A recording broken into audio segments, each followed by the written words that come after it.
नाज़रीन अवामी न्यूज़ में ख़बरनि जो सिलसिलो जारी है। इन वक़्तु असीं तव्हांखे कंडियारी खां ख़बर ॾींदा हलूं त कंडियारी में पोरियत अल्लाह बख़्श कलोई चयो आहे त आउं पंहिंजे ओताक ते वेठल हुअसि त नशे में धुत मीर वल्द वज़ीर कलोई मूंखे गार गंद कई है।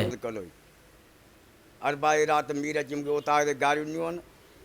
गारियुनि खां मूं अची कैल्सी कटाए सूबेदार साहब वटि जुमे ॾींहुं निमाज़ पढ़ी चंद विया सैयद उते अकबर जे पुटु राजा ऐं मीर जे पुटु आशिक़ जी मूंखे कुंवार जो वार करे हिकिड़े खां पुर ॿाहूं मुंहिंजो ज़ख़्मी हालत में मुंहिंजो पाड़े सिरी अची खणी मूंखे रखियो। भाउ हकीम 5 बजे रसियो जेको मूंखे खणी इस्पताल आयो कैल्सी कटाए को ॻाल्हि कान थी जवाबदार त असल ॿध जॾहिं कोन्ह था।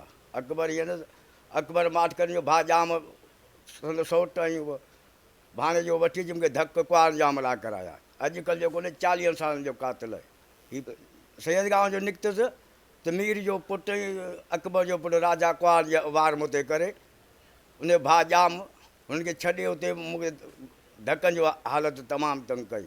5 बजे मुंहिंजो भाउ हकीम आयो जेको मूंखे खणी अची इस्पताल जे हवाले कई।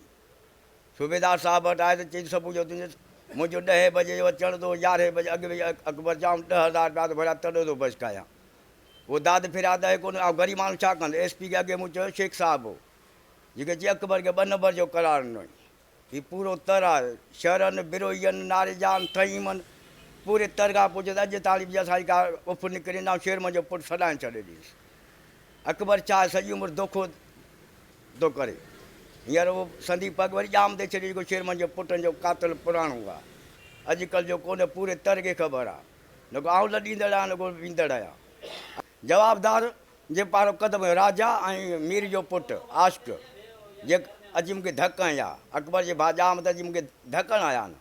अॻे 2012 में मूंखे धकणु आया आहिनि पर हींअर जेके धकनि त मूंखे जुमे ॾींहुं खां मूं मानी न खाधी आहे। ठुप मारण जो फ़ैसिलो जेको कनि पिया न चएसीं मारींदासीं मारींदासीं हिन करे अकबर जो भाउ जाम खणी हुनखे अची मारियोसि वञी पाड़े जा मूंखे खयो 5 बजे मुंहिंजो भाउ हकीम खणी इस्पताल सूबेदार AC कढाए 11 बजे ताईं सूबेदार इस्पताल में गॾो। अकबर जे दौरान 10,000 रुपया तॾो था बचकाए को पीउ मुंहिंजो शेरमंद कोन्हे मुंहिंजो तॾो थो बचकाए। पुराणो कातिल 40 साल हुयो जाम थो धक हलाए सदा सोट वठी मूंखे धक अची हणायसि।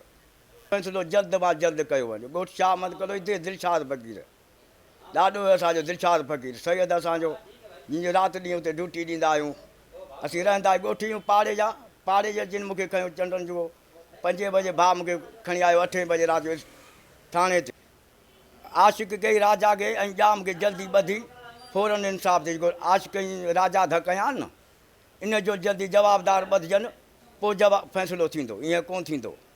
वधीक ख़बरनि ऐं तफ़सील लाइ विज़िट कयो अवामी news Facebook page YouTube page ऐं अवामी न्यूज़ वेबसाइट।